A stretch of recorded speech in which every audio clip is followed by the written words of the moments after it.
সবাইকে স্বাগতম জানাচ্ছি বায়োলজি লাভার্স ফ্রি কোর্সে আজকে হাইড্রার দ্বিতীয় লাইভ ক্লাসটিতে। তো মূলত আমাদের হাইড্রার উপরে গত একটি ক্লাস আলোচনা করা হয়েছে। ইট ইজ সেকেন্ড ইয়ারে বায়োলজি সেকেন্ড পেপারে চ্যাপ্টার 2, যার নাম হচ্ছে হাইড্রা। তো যেখানে আমরা গত ক্লাসটিতে আলোচনা করেছিলাম মেইনলি হাইড্রা সম্পর্কে খুব কম জিনিস সম্পর্কে আলোচনা করেছিলাম, এবং আমরা আরেকটা বিষয় খেয়াল করেছি যে গত ক্লাসটাতে আমরা তেমন কোনো টপিক কিন্তু আলোচনা করিনি। তো সবাই হচ্ছে আমাকে একটু কমেন্ট করে জানান যে বোর্ডে সবকিছু ঠিকঠাক আছে কিনা, আমার সাউন্ডটা ক্লিয়ার শোনা যাচ্ছে কিনা।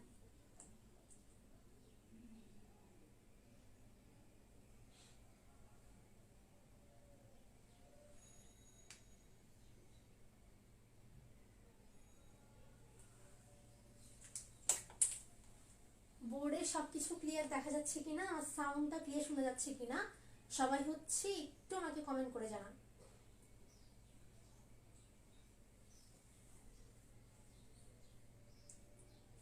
সবাই হচ্ছে জয়েন করে। তো আমরা হচ্ছে গত ক্লাসে বা গত লাইভ ক্লাসে আমরা যেটা আলোচনা করেছিলাম, আমরা আলোচনা করেছিলাম হাইড্রা মূলত কোন পর্বের প্রাণী। আমার প্রথম প্রশ্ন, সবাই আমাকে কমেন্টে জানাবেন সেটা আপনি এখন লাইভ ক্লাস করেন অথবা রেকর্ডেড ক্লাস করেন, সবার জন্য বাধ্যবাধকতা হচ্ছে যেখানে আপনি ক্লাসটা করবেন সেখানকার কমেন্টে আপনি জানাবেন আমার প্রত্যেকটা প্রশ্নের উত্তর। গত ক্লাসে আমরা যেগুলো নিয়ে আলোচনা করেছিলাম সেগুলো থেকে এখন আমি প্রত্যেককে প্রশ্ন করব। প্রথম কথা, হাইড্রা কোন পর্বের প্রাণী? হাইড্রা কোন পর্বের প্রাণী?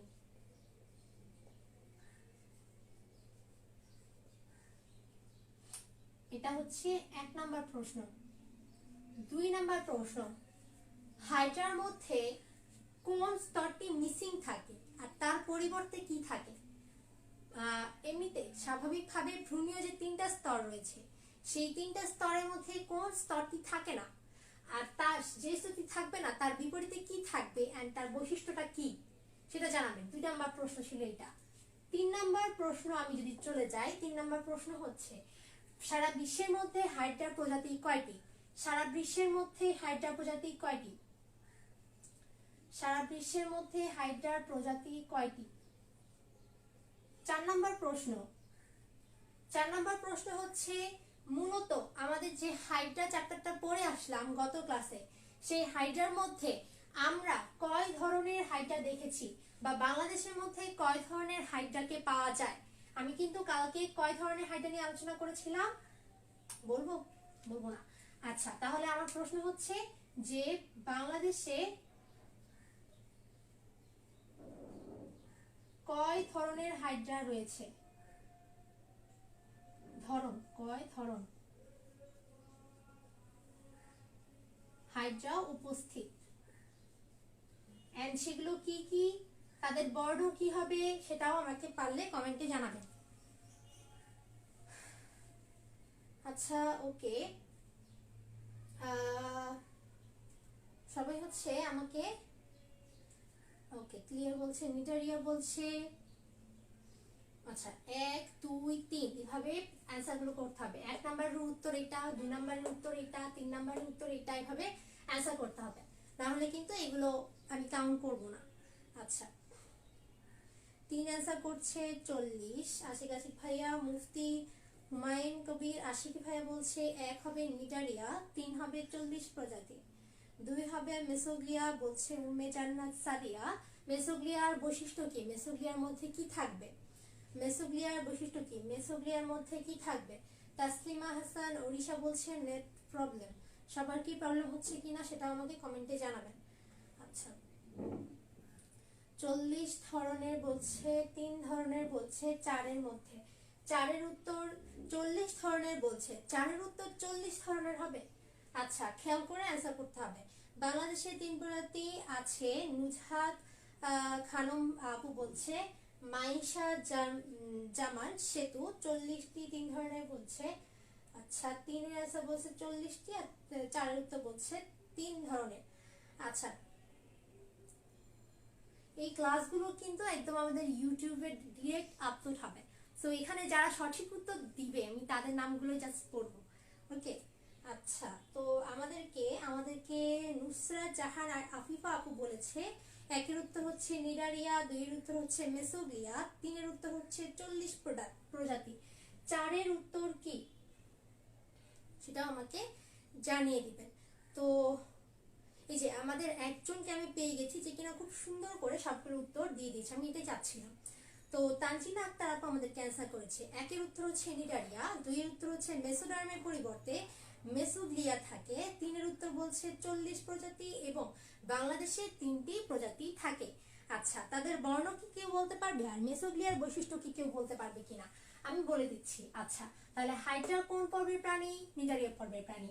হাইড্রার মধ্যে কোন ভ্রূণীয় স্তরটি মিসিং থাকে? মেসোডার্ম মিসিং থাকে এবং তার পরিবর্তে থাকে মেসোগ্লিয়া। মেসোগ্লিয়ার বৈশিষ্ট্য হচ্ছে মেসোগ্লিয়াতে কোনো কি থাকবে না, কোনো কোষ থাকবে না।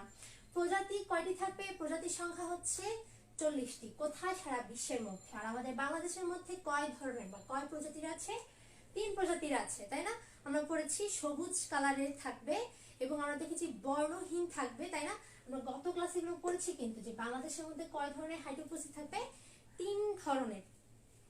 আচ্ছা, তো তাহলে আমরা গত ক্লাসটা কে কেমন পড়েছে সেটা কিন্তু কমেন্ট দেখে আমি বুঝে গিয়েছি। এবার হচ্ছে আমরা আমাদের নেক্সট আলোচনার মধ্যে চলে যাই। গত ক্লাসে আমরা দেখেছিলাম যে এটার মতো বাহ্যিক একটা গঠন আমরা দেখছিলাম, এন্ড বাহ্যিক গঠনটা বোঝানোর জন্য আমি আপনাদের চিত্রটা এঁকে দেখিয়েছিলাম।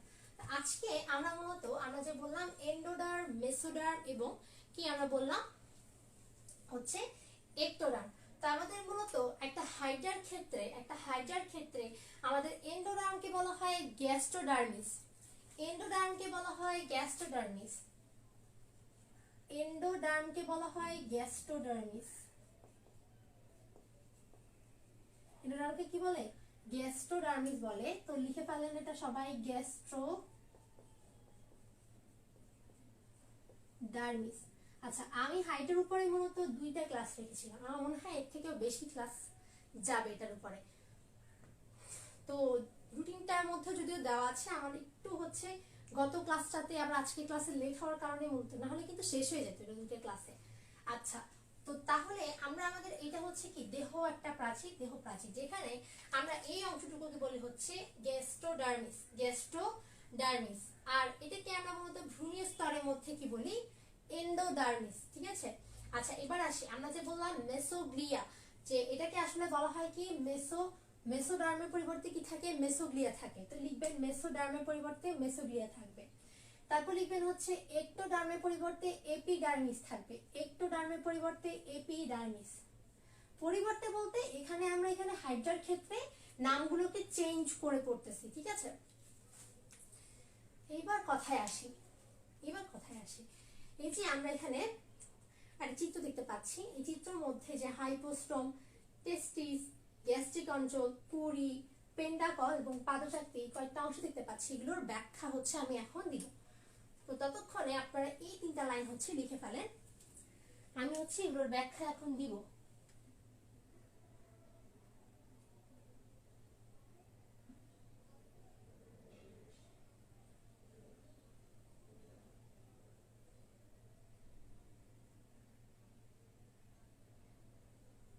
তো প্রথমে হচ্ছে আমরা কি লিখবো? প্রথমে হচ্ছে আমরা লিখবো আমাদের এই অংশটুকু মুছে আমরা লিখবো হচ্ছে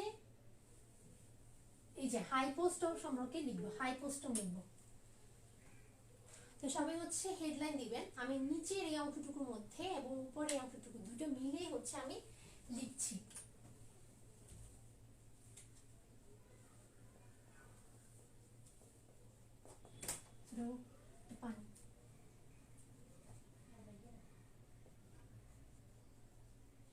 হাইপোস্টোম নিয়ে আমি যদি একটু ব্যাখ্যা করে বলি, হাইপোস্টোম জিনিসটা কি? আচ্ছা, হাইপোস্টোম জিনিসটা হচ্ছে এই যে এটা কি একটা হাইড্রার একটা মুক্ত জায়গা না? তো এটা হচ্ছে হাইড্রার একটা মুক্ত জায়গা। মুক্ত মানে কি? মুক্ত মানে হচ্ছে যদি একটা জিনিস এই একটা কাঠামোর উপরে যদি এটা থাকে তাহলে এটাকে একটা মুক্ত প্রান্ত, অথবা পানির উপরে যে স্তরটা থাকে এটাকে বলা হয় মুক্ত স্তর। তার মানে আমরা বায়ুর মধ্যে বা বাহ্যিক প্রান্তটা যদি বায়ুর সংস্পর্শে যে স্তরটা থাকবে, সহজ কথা, বায়ুর সংস্পর্শে যে স্তরটি থাকে সেটাকে বলা হয় মুক্ত স্তর। তো মূলত এখানে হাইপোস্টোম এটা হয় হচ্ছে মুক্ত একটা স্তর, মুক্ত একটা স্তর।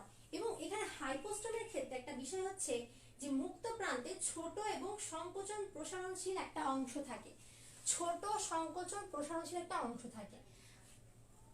সংকোচন প্রসারণের ক্ষেত্রে এখানে যে অংশটুকু কাজ করবে, সেটা হচ্ছে নিউরন। এখানে একটা জিনিস লেখা আছে, সেটা হচ্ছে কি নিউরন। নিউরন কি করে? নিউরন হচ্ছে এটা সংকুচিত হওয়া বা প্রসারিত হওয়া, এটা যে এক্টোডার্ম অর্থাৎ বাইরে যে স্তরটা আছে এটাকে সংকোচন প্রসারণ হওয়ার ক্ষেত্রে নিউরন কাজ করবে। নিউরনের মধ্যে উদ্দীপনা আসবে কোথা থেকে? রিসেপ্টর থেকে। কোথা থেকে আসবে? রিসেপ্টর থেকে উদ্দীপনা আসবে। সেই উদ্দীপনাটা কোথায় যাবে? নিউরনে যাবে।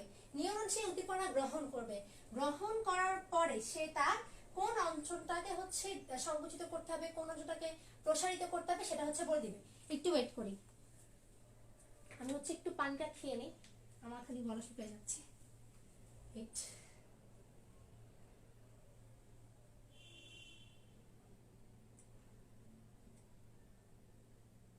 আচ্ছা, তো সবই হচ্ছে চিত্রটা এঁকে ফেলার চেষ্টা করেন পাশাপাশি। ওকে, তো তাহলে আমরা মুক্ত স্তরের মধ্যে কি লিখবো? লিখবো হচ্ছে মুক্ত স্তরের মধ্যে মূলত ছোট এবং সংকোচন প্রসারণশীল কিছু অংশ থাকবে। কি থাকবে? ছোট এবং সংকোচন প্রসারণশীল কিছু অংশ থাকবে। এই মুক্ত স্তরে কি থাকবে? ছোট সংকোচন প্রসারণশীল অংশ থাকে। তো এটা সংকোচন হবে কিভাবে, প্রসারণ কিভাবে হবে আমি আবার বলছি। এই যে অংশটুকু, এইটার মধ্যে এটাকে বলছি আমরা রিসেপ্টর। লাল অংশটুকু যেটা ফার্স্টে যেটা ছিল লাল কালারে, এটাকে আমরা বলছি রিসেপ্টর। তো থাকতেছে কোথায়? এটা থাকতেছে এক্টোডার্মে, অথবা হাইড্রার ক্ষেত্রে কি বলবো? এপিডার্মিস বলবো না, এপিডার্মিস বলবো। আচ্ছা, তারপর হচ্ছে এই এপিডার্মিসের মধ্যে যে রিসেপ্টর থাকবে সেখানে বাইরে থেকে একটা উদ্দীপনা আসবে। তো রিসেপ্টর বলে দিবে যে এখানে যে মানে তার সংস্পর্শে যদি কোনো পোকামাকড় থাকে, ঠিক আছে, কোনো যদি পোকামাকড় থাকে, তো মনে করলাম এটা একটা পোকা। আচ্ছা, এটা এখানে আঁকি। তো মনে করলাম এটা হচ্ছে একটা পোকা। পোকাটার অনেকগুলো হাত পা আছে, যখন পোকা, একটা ছোট্ট পোকা। তো তার এই যে একটা সূত্র, ঠিক আছে, তো এই সূত্রকে সংস্পর্শে যখন আসলো তখন তার এই রিসেপ্টরটার মধ্যে উদ্দীপনা জাগলো, যেটা হচ্ছে তোমার খাবার জিনিস, তুমি এটা খাবা। তো ওকে খাওয়ার জন্য কি করতে হবে? এটা নিউরনে পাঠাতে হবে, নিউরনে যাবে। এই যে লাল অংশটুকু, এটা হচ্ছে এই অংশটুকুর সাথে লাগানো থাকে, এই যে জায়গায় যেটার সাথে লাগানো থাকবে, সবগুলোর সাথে কানেক্টেড এই জিনিসটা হচ্ছে নিউরন। নিউরনের মধ্যে রিসেপ্টর থেকে উদ্দীপনা আসবে, দেন বলবে যে তুমি এখন হচ্ছে এই খাবারটাকে এরকম করে পেঁচায় ফেলো। দেন হচ্ছে সে সংকুচিত করবে, এটাকে সংকুচিত প্রসারিত করে খাবারটাকে পেঁচাবে এবং সেটা হচ্ছে সে গ্রহণ করবে। তাহলে আমরা হাইপোস্টোমের ক্ষেত্রে যে দেখলাম সেটা হচ্ছে কি? সেটা হচ্ছে একটা মুক্ত স্তর এবং ছোট সংকোচন প্রসারণশীল একটা অংশ, যেটার মধ্যে কি থাকবে? এই হাইড্রার একটা মুখ ও ছিদ্র থাকবে। এবং এই মুখ ছিদ্রের মাধ্যমে সে যে খাবার গ্রহণ করবে তা কিন্তু না, তার এই মুখছিদ্র দিয়ে সে কিন্তু তার অপাচ্য অংশগুলোকে বাইরে বের করে দিবে। তাহলে এই মুখছিদ্র এখানে কি থাকবে? এখানে লিখবো যে এখানে এই স্থানে মুখছিদ্র থাকবে, এই স্থানে মুখছিদ্র থাকবে এবং এই স্থলের মাধ্যমে অপাচ্য অংশগুলো বাইরে বের করে দিবে, অপাচ্য খাদ্যগুলো বা অপাচ্য অংশগুলো বাইরে বের করে দিবে। তারপরে কি আছে? তারপরে অংশের নাম হচ্ছে দেহকাণ্ড। হাইপোস্টোমের নিচ থেকে পাদচাকতি পর্যন্ত সংকোচন প্রসারণশীল এই যে একটা দেহ দেখতে পাচ্ছি, এটাকে আমরা বলি হচ্ছে কি? এটাকে আমরা বলি হচ্ছে দেহকাণ্ড। তাহলে এই পুরোটা হচ্ছে তার কি? দেহকাণ্ড। তো দেহকাণ্ডের মধ্যে লিখবো আমরা, দেহকাণ্ডের মধ্যে লিখবো যে হাইপোস্টোমের মুখছিদ্র থেকে শুরু করে হাইপোস্টোম থেকে শুরু করে পাদচাকতি পর্যন্ত, হাইপোস্টোম থেকে শুরু করে পাদচাকতি পর্যন্ত এই পুরো অংশটুকুকে আমরা বলি হচ্ছে দেহকাণ্ড। এবং আমরা এখানে লিখবো যে এভাবে লিখবো যে হাইপোস্টোম থেকে পাদচাকতি পর্যন্ত সংকোচন প্রসারণশীল অংশকে আমরা বলি দেহকাণ্ড। কেন সংকোচন প্রসারণশীল? কারণ এখানে বাইরের যে স্তরটা থাকে অর্থাৎ এক্টোডার্ম বা এপিডার্মিস, এটা পুরোটা কি বাইরের স্তর, এটা হচ্ছে এপিডার্মিস বা এক্টোডার্ম। এইটার মধ্যে কি হবে?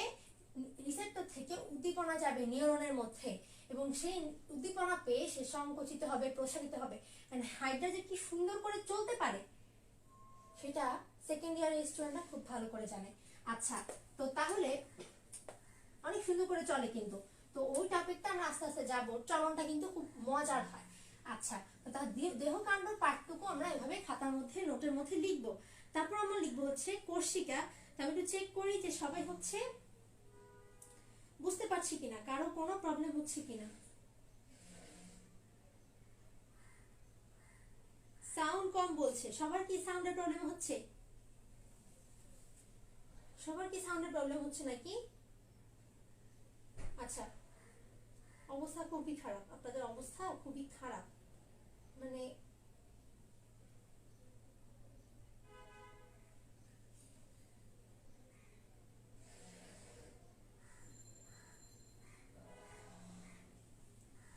এতজন স্টুডেন্ট কেন? আল্লাহ, এত স্টুডেন্ট কেন? হ্যাঁ, এত স্টুডেন্ট হলো তো ভালো, কিছু বলার নেই আসলে, কিছু বলার নেই আসলে। ঠিক আছে, এরা হচ্ছে, এটা হচ্ছে ফার্স্ট ইয়ারের ব্যাচে যে যতজন স্টুডেন্ট আছে তার সাথে বেশি হচ্ছে সেকেন্ড ইয়ারের এই গ্রুপটাতে, কিন্তু এখানে স্টুডেন্ট হচ্ছে অনেক বেশি আছে আর কি, অনেক বেশি জনই ক্লাস করতেছে। আচ্ছা, আরেকবার বুঝিয়ে দিব, আরেকবার কোন অংশটুকু বুঝাবো, কোন অংশটুকু বুঝাবো আমি বলতে হবে, যে আরেকবার বুঝাই দেওয়ার পরের কমেন্টটা যে আমি দেখবো সেটা কি কোনো সম্ভাবনা আছে? যখনই আপনি লিখবেন আপনার প্রবলেমের কথা, ডিরেক্টলি প্রবলেমের কথা লিখবেন। একটা জিনিস বলি, আপনি সেটা কমেন্টে হোক, কমেন্টে অথবা আপনি কমেন্টে হোক অথবা আপনি মেসেজে যদি বলেন, যদি আপনি মেসেঞ্জারে বলেন, যেখানে আপনি বলেন না কেন, আপনি প্রথমে আপনি আপনার ফর্মালিটি দেখাবেন, ফর্মালিটি দেখানোর পরে ডিরেক্ট কিন্তু ওই একই টাইপের মধ্যে, ওই একই টাইপের মধ্যে আপনি আপনার প্রবলেমটা সহ লিখবেন, আপনার প্রবলেমটা সহ লিখবেন। কারণ মনে করেন আপনি মাত্র সালাম দিছেন, ঠিক আছে, আপনি সালাম দিছেন অথবা আপনি বলতেছেন আপু আমার একটা প্রবলেম আছে, ওইটা আমি দেখলাম, কিন্তু আপনার যে প্রবলেমটা আছে ওইটা বলতে বলতে কারেন্ট চলে গেছে অথবা ওইটা বলতে বলতে আমি ঘুমিয়ে গেছি, এই জন্য যেটা করবেন একেবারে পুরো কমেন্টটা অথবা একেবারে পুরো মেসেজটা লিখবেন, পুরো মেসেজটা একেবারে লিখবেন, আপনার প্রবলেমটা সহ একেবারে লিখবেন এবং যাকে লিখছে তাকে সম্বোধন করে, আর কমেন্টে তো সম্বোধন করার কিছু নাই। ঠিক আছে, হাইপোস্টোমটা বুঝাই দিতে বলতেছে। আচ্ছা, হাইপোস্টোম জিনিসটা হচ্ছে যে এই হাইপোস্টোম এটা কোনটা? এটা না, এটা হচ্ছে মুখ ছিদ্র, তাই না? তো এই মুখ ছিদ্রটা কোথায় আছে? বাতাসের সংস্পর্শে আছে না, অর্থাৎ এটা বাহ্যিক একটা প্রান্ত না। তো বাতাসের সংস্পর্শে, সেটা যদি পানির মধ্যে হয়, সেটা যদি একটা দেহ কাঠামোর মধ্যে হয়, যদি সেটা বাতাসের সংস্পর্শে থাকে তাহলে সেটার নাম হচ্ছে মুক্ত স্তর।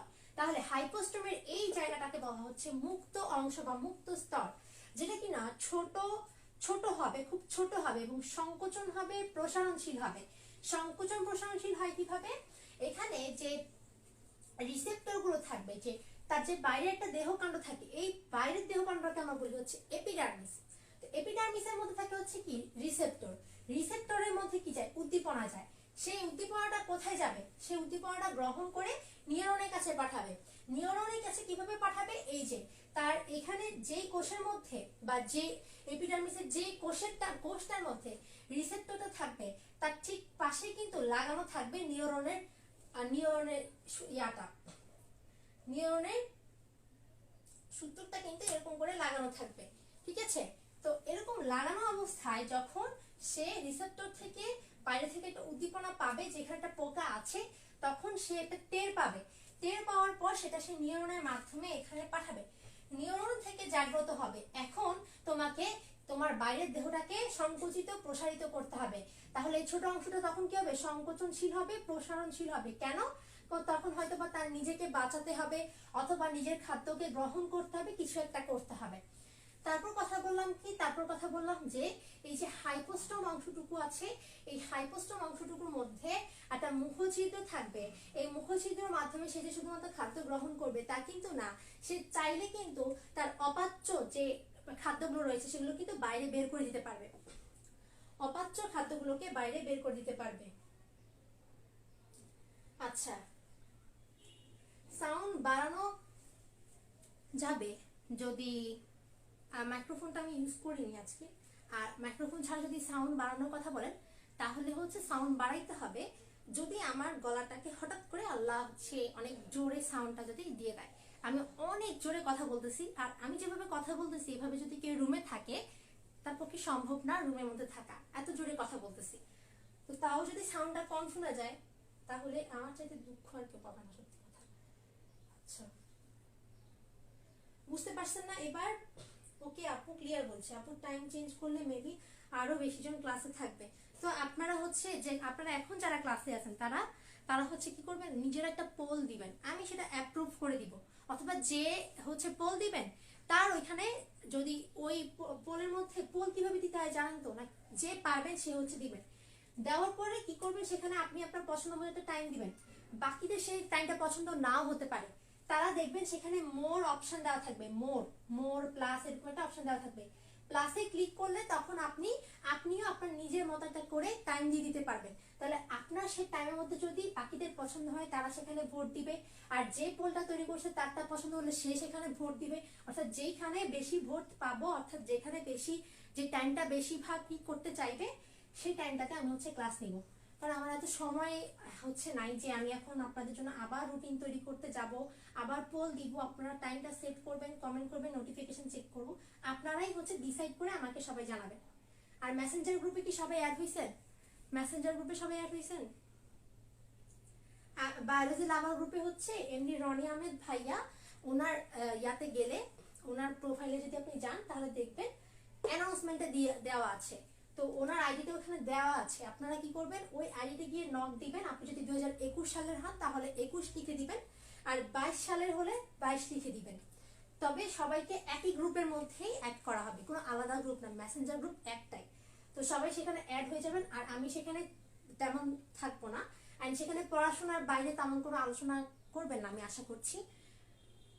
তো আপনারা হচ্ছে যে কোনো আপডেট আমি সেখানে দিয়ে দিব, অথবা কোনো প্রবলেম থাকলে সেটা হচ্ছে দিবেন। আর ক্লাসের প্রবলেমগুলো কখনোই মেসেঞ্জার গ্রুপে দিবেন না, অবশ্যই লাইভ ক্লাস করার সময় কমেন্টে জানাবেন, আর ইউটিউবে দেখলে ইউটিউবের কমেন্টে জানাবেন, ঠিক আছে? আচ্ছা, অ্যাড হয়ে নাই বলতেছে, তো ওই যে বায়োলজি লাভার গ্রুপে মেইন যে গ্রুপটা আছে আমাদের সেটাতে যাবেন। যাওয়ার পর সেখানে দেখবেন যে আমাদের একজন মডারেটর কি করেছে, পোস্ট করে দিয়েছে যে কোন আইডিটাতে নক করতে হবে।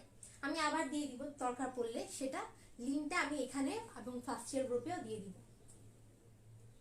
এটা মেসেঞ্জার গ্রুপের কথা বলতেছি, এটা হচ্ছে আপনাদের সুবিধার জন্য আমি নিজেই হচ্ছে খুললাম। আর অ্যাড হবেন কিভাবে, যে আইডিটা দেওয়া আছে বায়োলজি লাভার গ্রুপে মডারেটর এমডি রনি আহমেদ ভাইয়ার, ওইখানে ঢুকলে আপনারা হচ্ছে ওনার আইডিতে গিয়ে নক দিলে হচ্ছে আপনাদেরকে অ্যাড করে দেওয়া হবে। আচ্ছা, অনেক কথা বলে ফেললাম। আচ্ছা, অনেক কথা বলে ফেললাম, এবার আমরা আসি হচ্ছে কোর্সিকার মধ্যে। আর কোনো প্রশ্ন থাকলে জানাবেন। কোর্সিকা জিনিসটা কি? আচ্ছা, কোর্সিকা জিনিসটা কি? হাইপোস্টমটা হচ্ছে এইটা, মুখ ছিদ্রটাকে বলা হচ্ছে হাইপোস্টম, আর কোর্সিকা হচ্ছে এগুলোকে বলা হচ্ছে কোর্সিকা। এই যে সূত্রগুলো যেগুলো দিয়েও খাবে বা সে হচ্ছে শিকার করবে সেটাকে বলা হয় কোর্সিকা, এটাকে বলা হয় কোর্সিকা, এটাকে বলা হয় কি কোর্সিকা। এখন এই যে কোর্সিকাটা, এই যে কোর্সিকাটা, এখানে কোর্সিকার সংখ্যা থাকে মূলত 6 থেকে 10টা। কয়টা থাকে লিখবেন, হেডলাইন দিয়ে লিখবেন কোর্সিকা। এখানে কোর্সিকার সংখ্যা থাকবে হচ্ছে 6 থেকে 10টা। কোর্সিকার সংখ্যা থাকবে হচ্ছে 6 থেকে 10টা। আর এই কোর্সিকা দিয়ে সে কি করতে পারে, সে তার শিকার করতে পারে, প্রতিরক্ষা করতে পারে, যে কোনো কিছু সে তার কোর্সিকা দিয়ে করতে পারে। তারপরের অংশ হচ্ছে তার মুকুল বা বাড, ঠিক আছে? এই মুকুল বা বাডের মাধ্যমে কিন্তু কি হবে, আমরা গত ক্লাসে বলেছিলাম যে মুকুল বা বাড, এই যে অংশগুলো এগুলোকে বলা হয় মুকুল বা বাড। এই মুকুল বা বাডের মাধ্যমে কি হবে, অযৌন প্রজননের মাধ্যমে নতুন একটা হাইড্রার জন্ম হবে। তাহলে আপনারা এখানে লিখবেন মুকুল, এখানে কি লিখবেন, এখানে লিখবেন হচ্ছে মুকুল, মুকুল লিখবেন। মুকুলের মধ্যে কি লিখবেন, মুকুলের মধ্যে লিখবেন হচ্ছে যে এই মুকুলটা কি করে, অযৌন জননের মাধ্যমে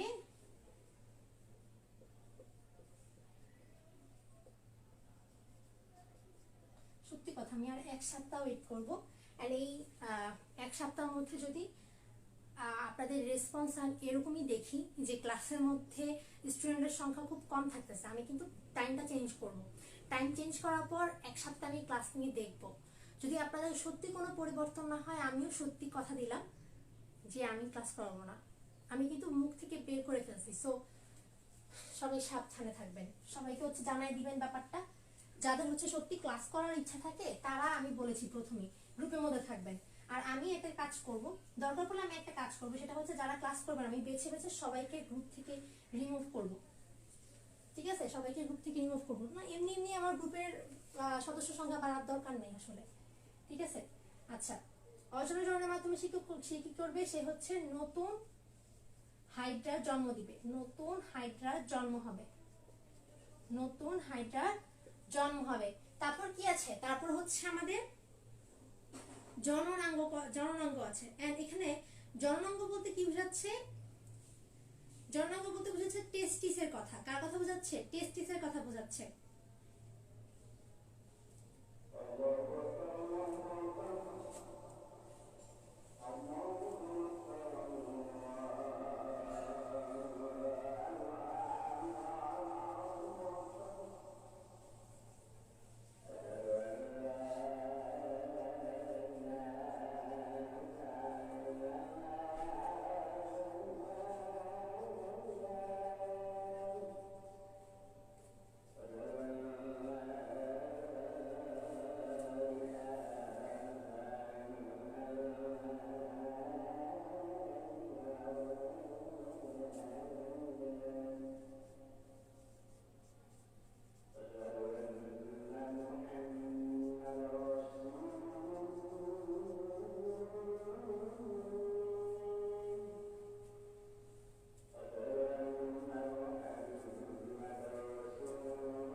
আচ্ছা, ওকে।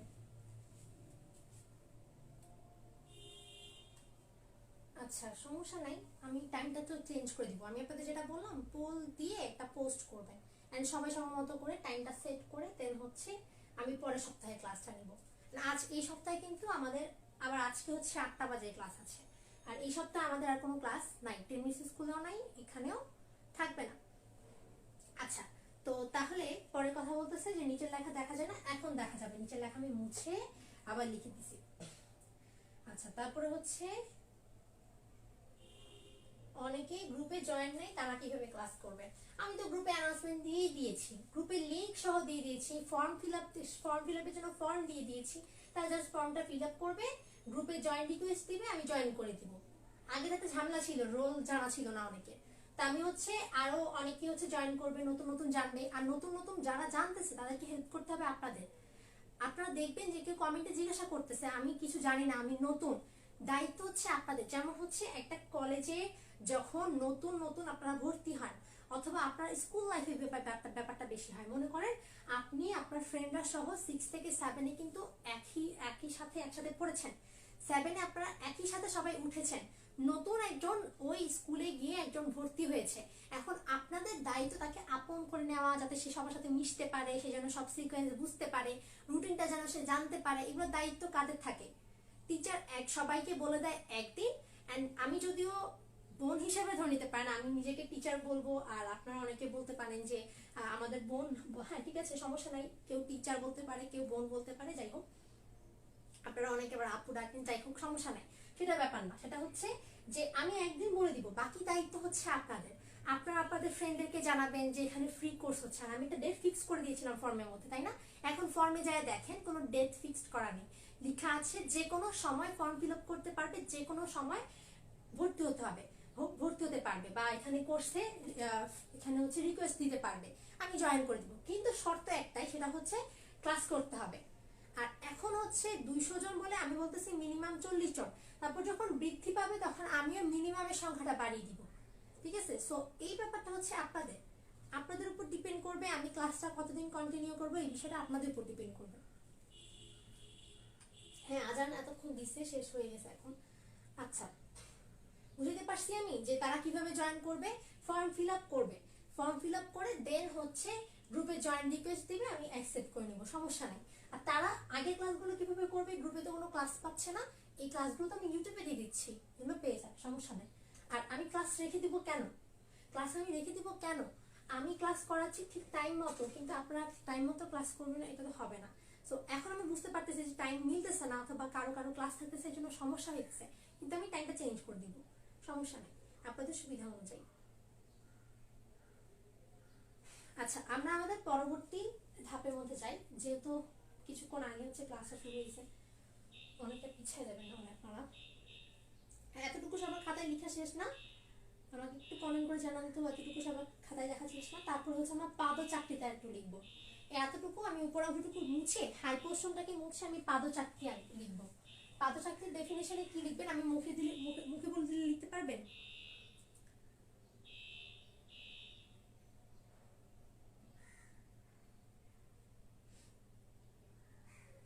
আচ্ছা, এটার মধ্যে কি লিখবেন? পাদচাকরিটা আকার কেমন হয় আমি এখানে নিচে লিখে দিই। পাদচাকরির ক্ষেত্রে জাস্ট 2-3টা কথা লিখবেন। কথাগুলো হচ্ছে এটা ক্ষেত্রে লিখবেন যে এটা হয় হচ্ছে গোল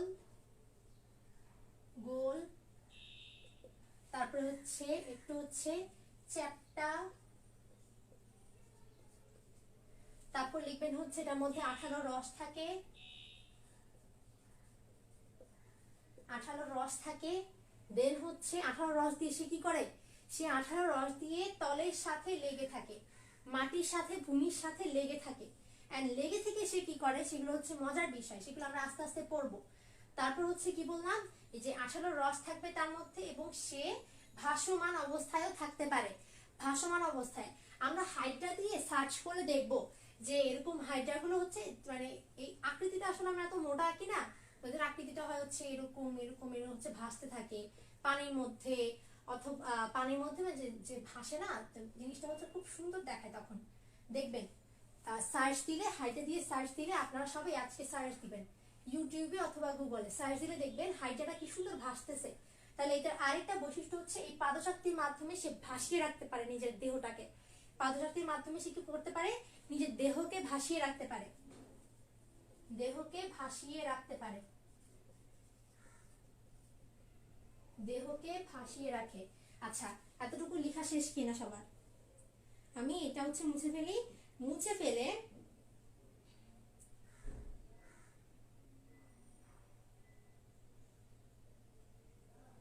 লেখা শেষ। ওকে, ডান। লেখা শেষ হলে ভালো কথা। তারপরে আমরা যে অংশটুকুকে নিয়ে আলোচনা করব সেটা হচ্ছে মেইনলি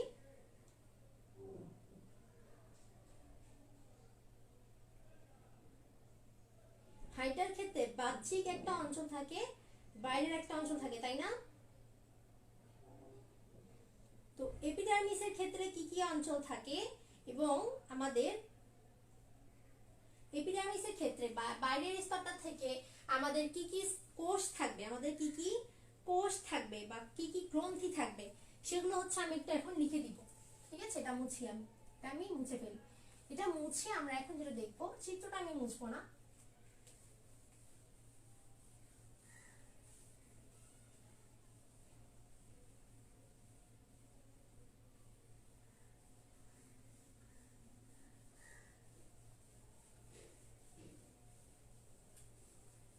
আচ্ছা ওকে।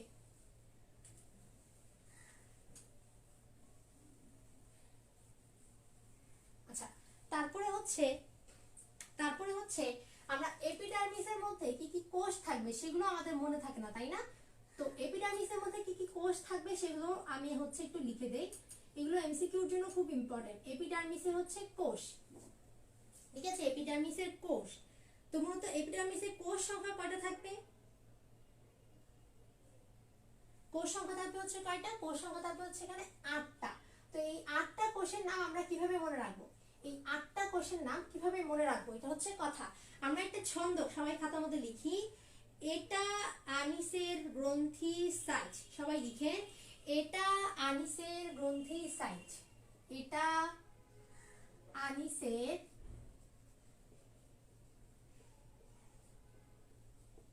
গ্রন্থির সাইজ, এটা আনিসের গ্রন্থি সাইজ। ঠিক আছে, সবাই লিখছেন? এটা এটা সবাই লিখেন, তো এটা সবাই লিখেন, এটা আনিসের গ্রন্থি সাইজ। এটা লিখার পরে আমাকে জানাবেন।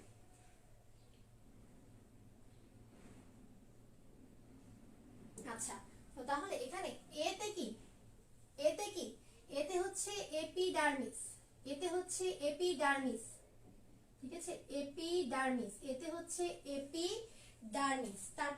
তারপর হচ্ছে আনিস, মানে এটা পুরোটা হচ্ছে এপিডার্মিস, ঠিক আছে। আনিসে হচ্ছে আবরণী, আনিসে হচ্ছে আবরণী, আবরণী, ঠিক আছে, আনিসে হচ্ছে আবরণী। নিতে হচ্ছে নিডোসাইট, নিতে হচ্ছে নিডোসাইট, নিতে হচ্ছে নিডোসাইট, নিডোসাইট। তারপর এটা হচ্ছে কি, এটা মানে হচ্ছে সংবেদী, এটা মানে হচ্ছে সংবেদী, সংবেদী, এই পুরোটা একসাথে, সংবেদী, সংবেদী, ঠিক আছে, সবাই লিখেন খাতার মধ্যে। তারপর কি গ্রন্থি, না গ্রন্থিতে গ্রন্থি, তারপর সাথে হচ্ছে স্নায়ু, সাথে হচ্ছে স্নায়ু, গ্রন্থি সাইজ। তো তাহলে গ্রন্থিতে হচ্ছে গ্রন্থি, আর সাইজ, সাইজ যে বললাম না, সাইজে কি গ্রন্থি সাইজ বললাম না, সাইজে কি, সাইজের সাথে হচ্ছে কি স্নায়ু, আর ইতে হচ্ছে ইন্টারস্টেশিয়াল কোষ, ইন্টারস্টেশিয়াল কোষ, ইন্টারস্টেশিয়াল কোষ, ঠিক আছে, ইন্টারস্টেশিয়াল কোষ। তারপর ডতে কি, ডতে হচ্ছে মূলত, সরি ড না, এটা হচ্ছে জ, এটাতে কি, এটাতে হচ্ছে জননাঙ্গ, এটাতে হচ্ছে জননাঙ্গ। আচ্ছা, তো তাহলে আমরা দেখতে পেলাম এপিডার্মিসের মধ্যে কয়টা কোষ থাকে? 8টা কোষ থাকে। কোষগুলোর নাম কি কি? কোষগুলোর নাম হচ্ছে, আচ্ছা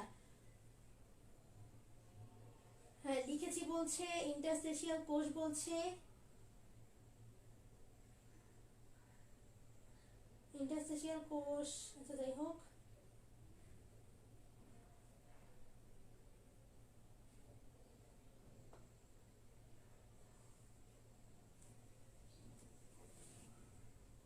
আচ্ছা তাহলে আমরা কি বলবো? এটা আনিসের গ্রন্থি সাইজ বলবো। এটাতে কি, এটাতে হচ্ছে এপিডার্মিস, আতে কি আবরণী, নিতে কি নিডোসাইট, সেতে কি, শতে কি, শতে হচ্ছে সংবেদী, গ্রন্থির গ্রন্থি, গ্রন্থিতে গ্রন্থি, সাইজ, সাইজের শতে হচ্ছে স্নায়ু, রস্বইতে হচ্ছে ইন্টারস্টেশিয়াল কোষ, আর বর্গীয় জতে হচ্ছে জনন। এখন প্রশ্ন হচ্ছে আপু, আমরা কিন্তু বায়োলজিতে বেশিরভাগ ক্ষেত্রেই আমরা ছন্দ দেখাই। এখন আমি অনেককে বলতে দেখি যে আমাদের বায়োলজি মনে থাকে না, কি করব? উত্তর দেয় হচ্ছে ছন্দ মনে রাখতে হবে, তাই না? তো তখন আবার কেউ কেউ বলে এরকম ভাবে যে আমরা তাদেরকে জিজ্ঞাসা করি আমরা বায়োলজি জিনিসগুলো কিভাবে মনে রাখবো, তারা আমাদের একটা ছন্দ বলে দেয়। এখন প্রশ্ন হচ্ছে আমরা ছন্দটা কিভাবে মনে রাখবো, তাই না? তো এখন প্রশ্ন হচ্ছে যে আমরা বায়োলজির যে জিনিসটা মনে রাখতে চাচ্ছি সেই শব্দগুলো আসলে কঠিন, কিন্তু আমি যখন ছন্দটা বলছি, এরকম অনেকগুলো ছন্দ বলবো না, সেই ছন্দগুলো আমরা লাস্টের দিকে আবার রিভিশন দিব পরীক্ষার আগে। আমরা কিন্তু এখানে ডিটেলসে যাচ্ছি, তাই না? যখন আমরা একেবারে মেইন একদম স্টেপে চলে যাব, তখন আমরা সবগুলো ছন্দ একসাথে আমরা পড়বো। তো তখন কথা হচ্ছে এতগুলো ছন্দ মনে রাখাটা অত কঠিন কাজ। আসল কথা হচ্ছে আপনার নিজের মধ্যে আসল কথা হচ্ছে আপনার নিজের মধ্যে মনে রাখার ইচ্ছা থাকলে ছন্দও লাগে না। যদি আমি যে জিনিসটা পড়তেছি ওইটা আমি কেন পড়তেছি, যদি এই জিনিসটা আমার মাথার মধ্যে ইন্টেনশন থাকে যে আমি এটা পরীক্ষার জন্য পড়তেছি, তাহলে জীবনে আমার এটা মনে থাকবে না। আমি এটা পড়তেছি অ্যাডমিশনের জন্য, আল্লাহ, তো মনে থাকবে না। এই জিনিসটা যখন আমাদের মাথার ভিতর ঢুকে যায় তখন আসলে আমরা মনে রাখার হাজারো স্টেপ বের করলে, হাজারো ছন্দ বের করলে মনে রাখতে পারি না। কিন্তু একটা জিনিস হচ্ছে মনে রাখার জন্য একটা সহজ উপায়, সেটা হচ্ছে আমি জিনিসটাকে ভেতর থেকে ফিল করব। জিনিসটাকে আমি কি করব, ভেতর থেকে ফিল করব। কিভাবে ফিল করব?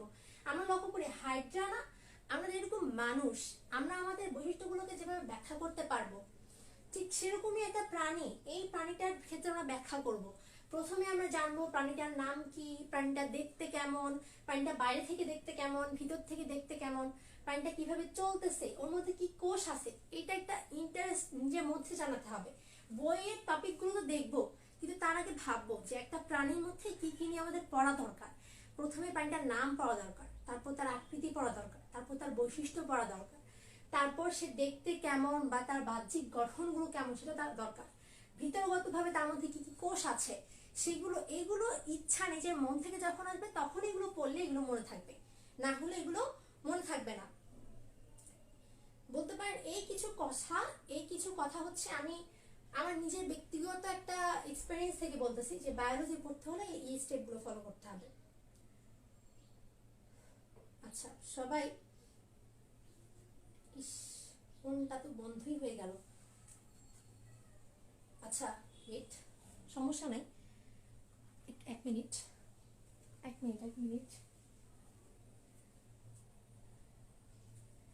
এই যে আমি এখন কমেন্ট দেখবো কিভাবে, ফোন তো বন্ধ হয়ে গেল। আচ্ছা যাই হোক, আমরা আজকে ক্লাস হচ্ছে এই পর্যন্তই রাখি, ঠিক আছে? নাহলে আপনাদের কমেন্টের সাথে কানেক্টেড না থাকলে পড়ানো আসলে পসিবল না। তো এই যে ফোন একবারে বন্ধ হয়ে গেছে, আমি ঠিকতেছি তাও খুলতেছে না, ফোন বন্ধ হয়ে গেছে। তো যাই হোক, আজকে ক্লাস আমাদের এই পর্যন্তই থাকবে। তা আমি অনেক কথা বললাম নিজের থেকে, এই কথাগুলো একটু মানে মাথায় রাখার চেষ্টা করবেন। একটা অধ্যায় পড়বো, অধ্যায়টার নাম কি, অধ্যায়টার নামের সাথে মিলিয়ে পড়ার চেষ্টা করবেন। প্রাণীটার থেকে নিজে থেকে একটা জানার আগ্রহ তৈরি করবেন, নিজের মধ্যে একটা ভালোবাসা তৈরি করবেন সাবজেক্টটার প্রতি, তাহলে দেখবেন এমনিতেই আপনি পেরে যাচ্ছেন। ওকে, সবাইকে অসংখ্য ধন্যবাদ এতক্ষণ পর্যন্ত যারা ছিলেন তাদেরকে। আর যারা হচ্ছে ইউটিউবে ক্লাসটি করছেন বা যারা হচ্ছে রেকর্ডেড ক্লাসটা করবেন, তাদের জন্য আমার একটা অনুরোধ হচ্ছে, তারা অবশ্যই আমাদের এই ফ্রি কোর্সের মধ্যে জয়েন করে ফেলেন তাড়াতাড়ি। এবং যেটা করবেন জয়েন করার পরে সেটা হচ্ছে আমাদের এই লাইভ ক্লাসগুলো রেকর্ডেড করা চাইতে লাইভে জয়েন থাকাটা কিন্তু অনেক বেশি দরকারি। কেন অনেক বেশি দরকারি, তার গুরুত্বপূর্ণ কথা হচ্ছে আপনি প্রশ্ন করে জেনে নিতে পারছেন বিষয়টা না বুঝলে। আর আরেকটা বিষয় হচ্ছে অবশ্যই নোট সাবমিট করতে হবে। নোট সাবমিট করার সিস্টেম হচ্ছে, আপনারা গত ক্লাসে যেটা করেছিলেন নোট সাবমিটের সময় ফেসবুক লাইভের এই লিঙ্কটা দেন, কিন্তু লাভ নাই তো, আমি তো কিছুক্ষণ পরে লাইভটা ডিলিট করে দিব, তখন ওই লিঙ্কে যে কেউ ঢুকলে কিন্তু লাইভ ক্লাসটাতে জয়েন করতে পারবে না।